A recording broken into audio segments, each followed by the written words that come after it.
Hello दोस्तों, मैं हूं अनूप और आप सब लोग देख रहे हैं ग्लोबल कॉन्फ्लिक्ट। दोस्तों, आप सब लोगों को पता ही होगा कि इंडियन नेवी के पास aircraft carrier, destroyer, frigate, corvette जैसे बड़े बड़े जहाज के साथ साथ न्यूक्लियर पावर सबमरीन भी है और इंडियन नेवी पाकिस्तानी नेवी से करीबन 10 गुना बड़ा है। पर जब भी इंडियन नेवी के ऊपर मैं कोई भी वीडियो बनाता हूँ तो कॉमेंट में कुछ लोग आके बोलना शुरू करते हैं कि पाकिस्तान के पास CM-400 AKG जैसे मिसाइल है जो एक ही बार में Indian aircraft carrier INS Vikramaditya को ध्वस्त कर सकता है। तो क्या दोस्तों सच में पाकिस्तान का ये CM-400 AKG मिसाइल के पास इतना क्षमता है कि वो भारत के एयरक्राफ्ट कैरियर या फिर दूसरे अन्य जहाज को ध्वस्त कर पाएगा? तो चलिए दोस्तों, आज के वीडियो में हम ये जानते हैं कि पाकिस्तान का ये जो दावा है ये कितना सच्चा है और कितना झूठा है।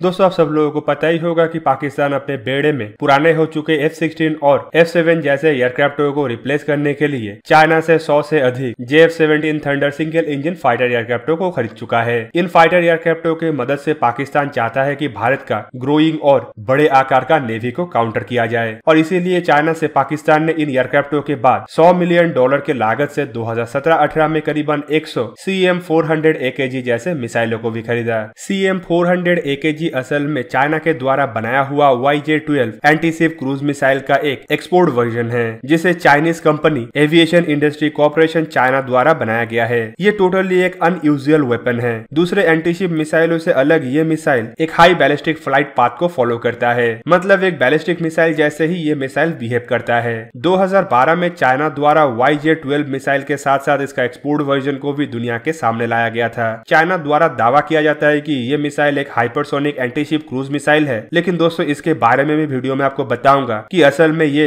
हाइपरसोनिक है या सबसोनिक है। चाइना इन मिसाइलों के अलावा पाकिस्तान को और भी बहुत सारा हथियार दिया है जिनमें इन मिसाइलों को इस्तेमाल करने वाला प्लेटफॉर्म भी शामिल है। पाकिस्तान द्वारा JF-17 एयरक्राफ्टों को खरीद के अपने बेड़े में शामिल करने के लगभग 6 साल बाद इन मिसाइलों को अपने बेड़े में शामिल किया गया। दोस्तों, इन मिसाइलों के स्पेसिफिकेशन को देखें तो चाइना के मुताबिक इन मिसाइलों के वजन करीबन 910 किलोग्राम और इसका डायमीटर करीबन 0.4 मीटर है। रेंज करीबन 100 से 200 किलोमीटर के बीच में है, जबकि इसमें 2 अलग अलग टाइप के वॉरहेड का इस्तेमाल किया जाता है। इस मिसाइल में करीबन 150 किलोग्राम के फ्रैगमेंटेशन वॉरहेड रहता है, जबकि 200 किलोग्राम के पेनिट्रेशन वॉरहेड भी रहता है। मतलब 200 किलोग्राम के वॉरहेड का इस्तेमाल करके पहले आर्मर को भेदा जाता है, जबकि बाद में 150 किलोग्राम के वॉरहेड का इस्तेमाल करके एक्सप्लोड होता है। तो दोस्तों, इस मिसाइल को एक अनयूजुअल मिसाइल क्यों बोला जाता है? ऑर्डिनरी दूसरे टाइप के एंटीशिप क्रूज मिसाइल जो एयरक्राफ्टों से लॉन्च किया जाता है वो काफी लो ऑल्टीट्यूड में लॉन्च किया जाता है ताकि ये मिसाइल सी स्क्रीमिंग मतलब समुद्र के सतह से लग के ही अपना उड़ान को कंप्लीट कर पाए और जहाज के नजदीक जाके ही ऑल्टीट्यूड गेन करे और जहाज के ऊपर धावा बोले। लो ऑल्टीट्यूड में फ्लाइट होने के वजह से मिसाइलों को डिटेक्ट करने का संभावनाएं घट जाता है और मिसाइल जब बहुत नजदीक आ जाता है तभी जहाज या दूसरे टाइप के इंस्टॉलेशनों को पता चलता है कि उनके तरफ कोई मिसाइल आ रहा है। जबकि पारंपरिक एंटीशिप क्रूज मिसाइल के जगह में चाइना के बनाया हुआ CM-400 AKG मिसाइल असल में हाई ऑल्टीट्यूड से लॉन्च किया जाता है। इन मिसाइलों को बेसिकली 26,000 फुट से लेके 40,000 फुट के बुलंदी से लॉन्च करना पड़ता है। और दोस्तों, इसके पीछे भी एक रीजन है।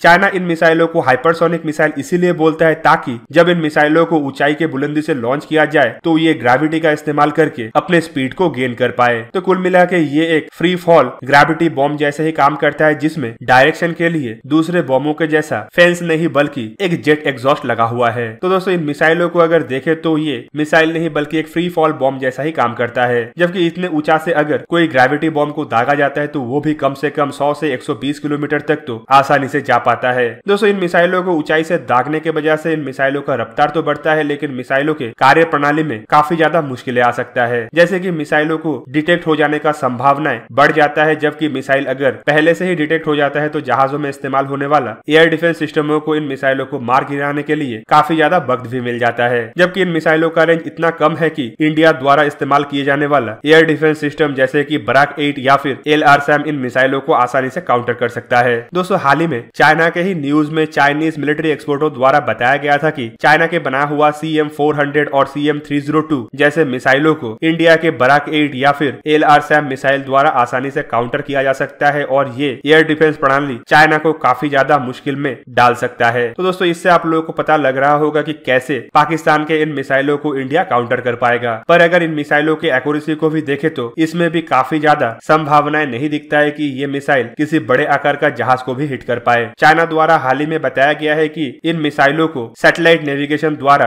अगर दागा जाता है तो इसका एक्यूरेसी करीबन 50 मीटर है, जबकि इंटरनल नेविगेशन के साथ ये मिसाइल 5 से 10 मीटर के एक्यूरेसी के साथ टारगेट को हिट कर सकता है और IR सीकिंग के साथ ये मिसाइल का एक्यूरेसी होता है 5 मीटर। जबकि हाल ही में चाइना द्वारा इन मिसाइलों के एक्यूरेसी को लेकर यह भी बताया गया था कि मिसाइल को टारगेट में हिट करने का प्रोबेबिलिटी 50-50 है। मतलब अगर पाकिस्तान इन मिसाइलों को दागता भी है तो हाईली मैन्यूवरेबल टारगेट के ऊपर लगने का संभावनाएं काफी कम है, जबकि इंडिया के एयर डिफेंस प्रणाली इसे आसानी से रोक सकता है। तो कुल मिला के पाकिस्तान का ये मिसाइल इंडिया के एयरक्राफ्ट कैरियर या बड़े आकार के जहाज के लिए तो इतना खतरनाक नहीं है, क्योंकि उनमें लॉन्ग रेंज का और एडवांस एयर डिफेंस सिस्टम के साथ साथ लॉन्ग रेंज का रैडर भी लगा हुआ रहता है। पर छोटे जहाजों के पास जहाँ पे इतने क्रिटिकल रैडर्स और एयर डिफेंस प्रणाली नहीं रहता है, उनके लिए ये मिसाइल खतरनाक बन सकता है। लेकिन सवाल ये उठता है कि उन टारगेटों को हिट करने का प्रोबेबिलिटी CM-400 AKG मिसाइल के पास कितना है, क्योंकि इस तरीके का छोटे टारगेट काफी ज्यादा मैन्यूवरेबल और काफी ज्यादा हाई स्पीड होने के साथ साथ छोटे होने के वजह से इसमें हिट करने का प्रोबेबिलिटी और कम हो जाता है। तो दोस्तों कुल मिला के पाकिस्तान के कुछ लोगों के तरफ से जो CM-400 AKG मिसाइल को लेकर दावा किया जाता है कि इन मिसाइलों के पास एंटी एयरक्राफ्ट कैरियर कैपेबिलिटी है, वो टोटली गलत है और इन मिसाइलों के पास इतना क्षमता नहीं है कि इंडिया के INS विक्रमादित्य या INS विक्रांत जैसे एयरक्राफ्ट कैरियर के आसपास भी भटक पाए। तो दोस्तों आप लोगों को क्या लगता है कि पाकिस्तान का ये दावे के पीछे कितना सच्चाई हो सकता है, कमेंट करके जरूर बताइए। और चाइना द्वारा इन मिसाइलों को लेकर पाकिस्तान को किस तरीके से चूना लगाया गया उसके बारे में भी बताइएगा। और ऐसे ही वीडियो को देखने के लिए मुझे इंस्टाग्राम, ट्विटर और फेसबुक में सपोर्ट कीजिए। और अगर आप लोगों को ये वीडियो अच्छा लगा हो तो इसे लाइक कीजिए, अपने दोस्तों के साथ शेयर कीजिए और मेरे चैनल को सब्सक्राइब करना मत भूलिएगा और सब्सक्रिप्शन बटन के साइड में बना हुआ बेल आइकन को भी प्रेस कर दीजिए और मेरा वीडियो देखिए सबसे पहले। जय हिंद।